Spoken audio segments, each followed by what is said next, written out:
Assalamualaikum warahmatullahi wabarakatuh. Salam sehat untuk kita semua dan semoga kita selalu dalam lindungan Allah Subhanahu wa taala. Amin amin ya robbal alamin. Ketemu lagi di channel saya yang masih mau berbagi pengalaman pengobatan gangguan kelenjar tiroid.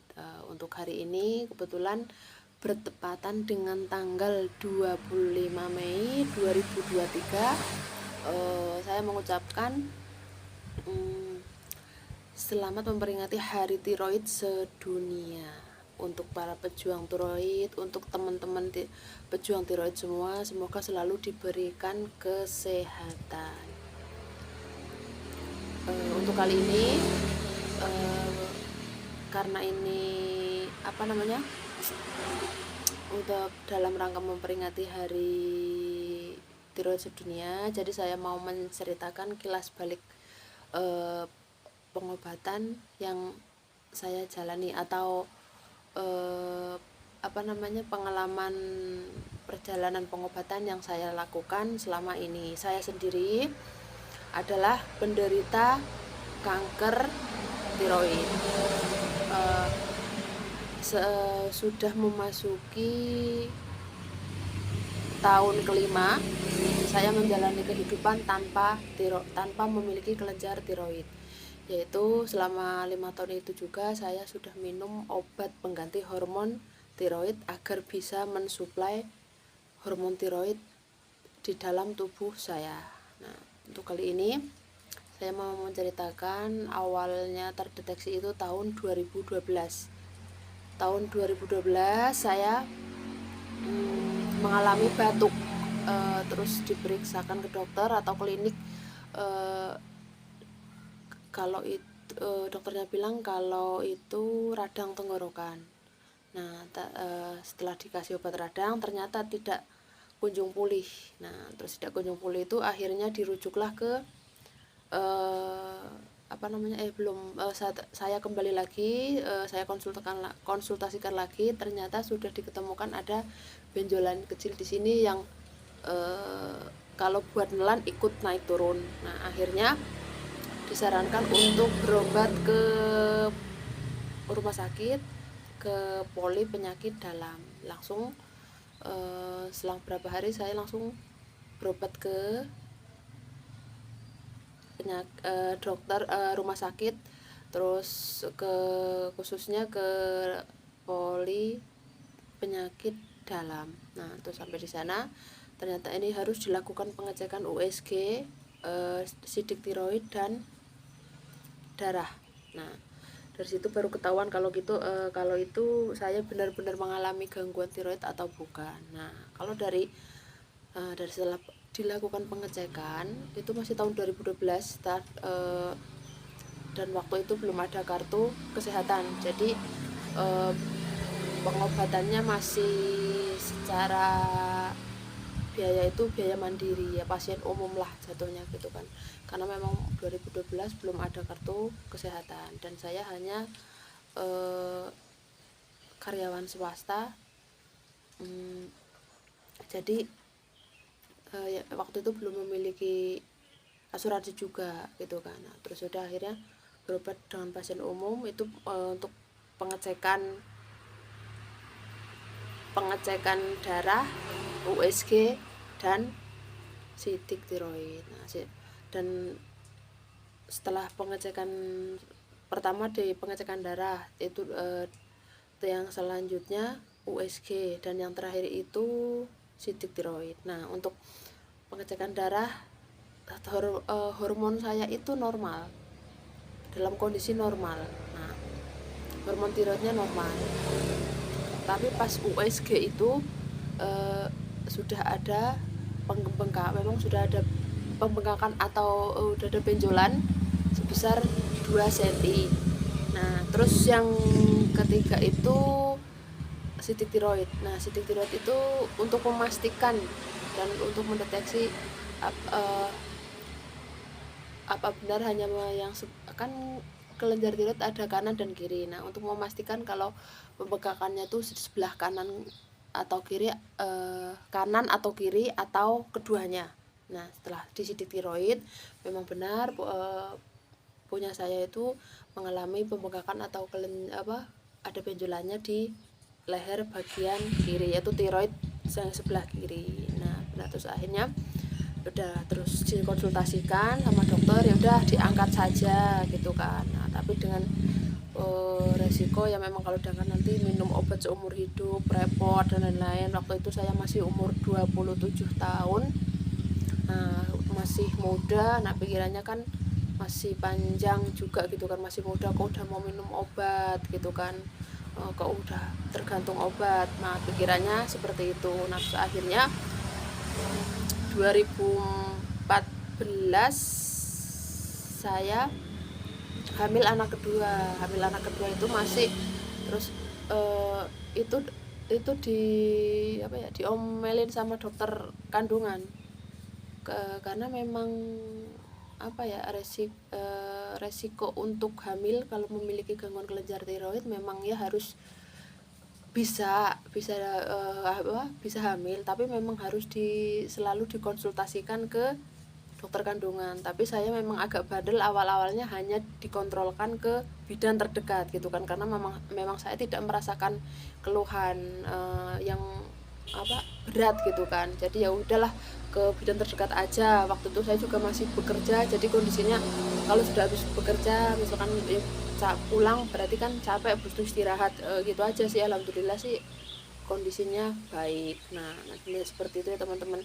Dan memang ya itu teman-teman, karena memang gangguan kelenjar tiroid itu memang gejalanya atau keluhannya samar, jadi seperti masuk angin biasa. Nah jadi yang itu dikhawatirkan ke teman-teman semua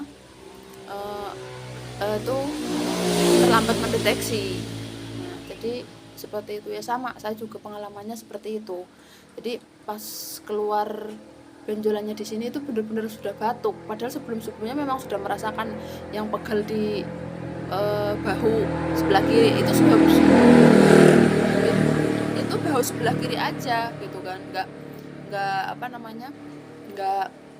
kanan. Nah, tapi habis dikerok ya sudah sembuh kan, seperti itu. Nah itu memang seperti masuk angin biasa. Ternyata memang untuk ternyata badan sudah mendeteksi kalau itu ada mengarah ke gangguan kelenjar tiroid. Nah terus tahun 2014 saya akhirnya sampai hamil anak kedua, dan 2015 saya melahirkan. Nah setelah melahirkan itu saya merasakan benjolannya itu semakin besar, karena memang tiroid itu kan sebenarnya tidak boleh capek, tidak boleh lelah, dan tidak boleh stres. Tapi kalau habis melahirkan kan ibu-ibu kan ibu rumah tangga itu kan pasti capek, lelah, stres, kurang tidur, itu kan semua berkaitan. Dan kita juga mengalami perubahan dari hormon habis hamil, sama melahirkan, menyusui. Nah itu perubahan hormon semua, dan itu mempengaruhi kadar hormon tiroid semua. Akhirnya mengalami semakin besar. Akhirnya besar itu sampai kalau di luar itu kelihatan sampai 6,5 cm. Nah terus akhirnya pada tahun 2018 anak saya yang tadi lahir 2015 itu 3 tahunan ya, 2,5 tahun lah, 2,5 tahun sampai 3 tahun saya memberanikan diri untuk operasi, karena memang sudah merasakan memang sudah besar. Sebenarnya sih tidak ada keluhan yang begitu dirasakan kan. Memang gangguan tiroid itu ada yang dirasakan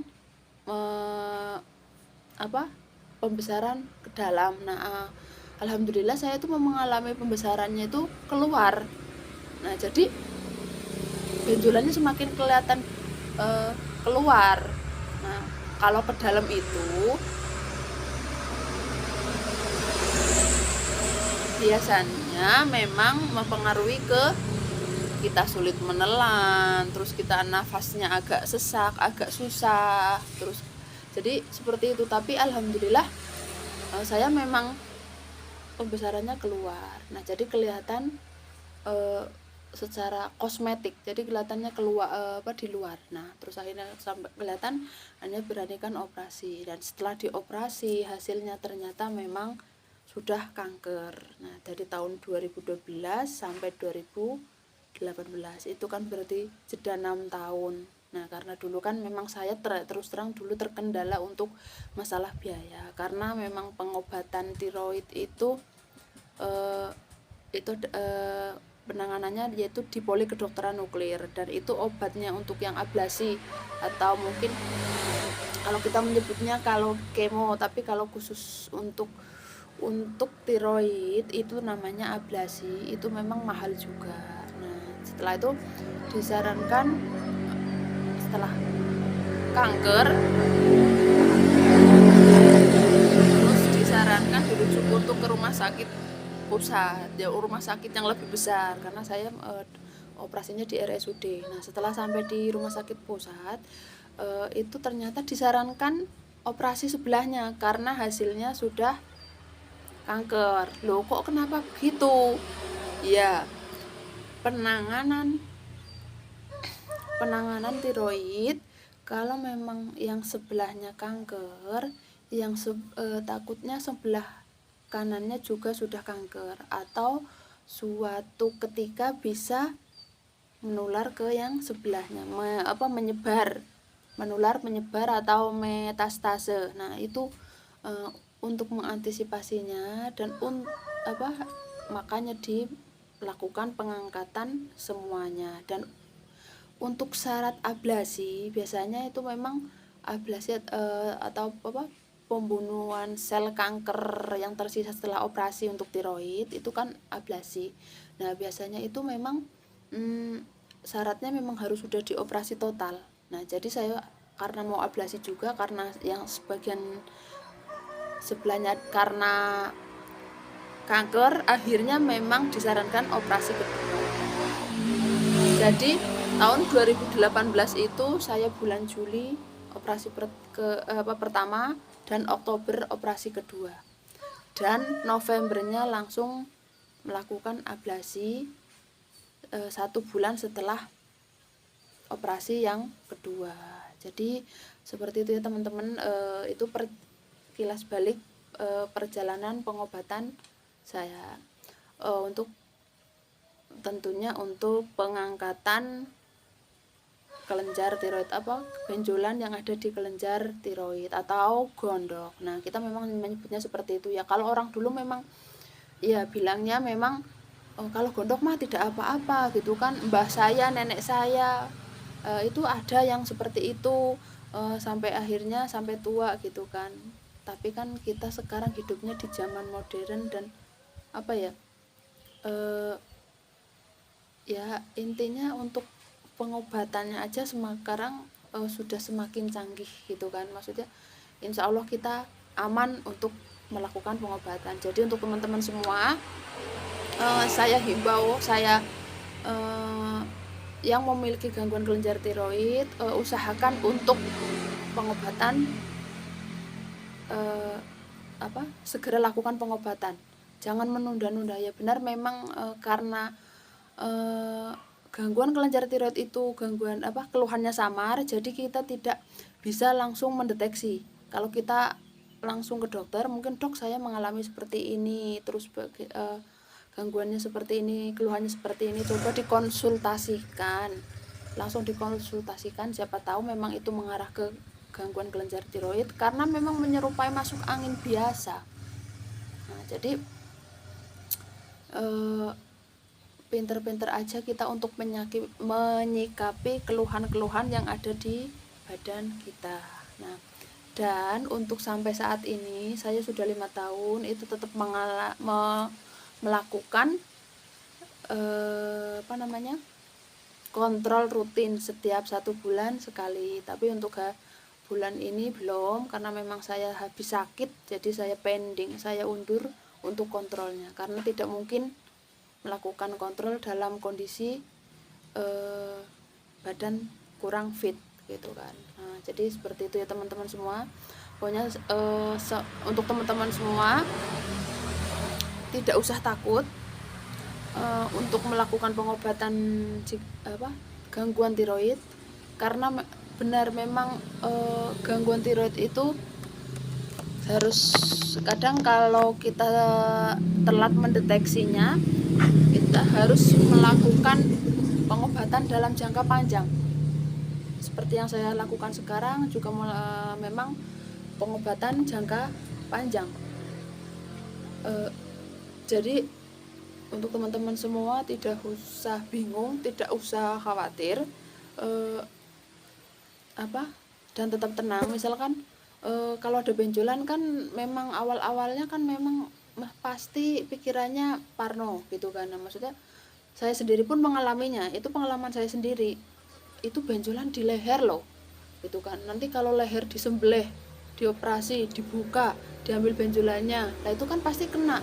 Ada pita suara, ada saluran makan, tenggorokan, saluran nafas. Nah itu kan semua di situ satu jalur. Nah tapi kan alat kedokteran sekarang kan semakin canggih. Nah insya Allah kita pasrahkan sama Allah, dan kita yakin sama dokter yang menangani kita. Nah jadi insya Allah aman. Pengalaman saya benjolan sudah 6,5 cm, segede telur bebek. Nah itu alhamdulillah saya sekarang tinggal mengontrol rutin saja dan minum obatnya seumur hidup. Untuk teman-teman semua ya, jangan takut, kalau untuk efek sampingnya itu memang selalu ada, cuman itu nanti kita biasanya disesuaikan dengan kondisi tubuh kita dan sesuai, mungkin lebih ke daya imun tubuh kita dan umur kita. Makanya kalau misalkan ada kita terkena gangguan tiroid, segera dioperasi. Memang kalau butuh dioperasi, segera dioperasi agar efek samping pasca operasinya itu tidak berat. Jadi seperti itu teman-teman ya. Jadi untuk teman-teman semua tidak usah panik, tidak usah bingung, tidak usah takut. Untuk alat kedokteran sekarang sudah makin canggih, insya Allah penanganannya tepat. Nah, dan untuk hari ini saya cukupkan sampai di sini.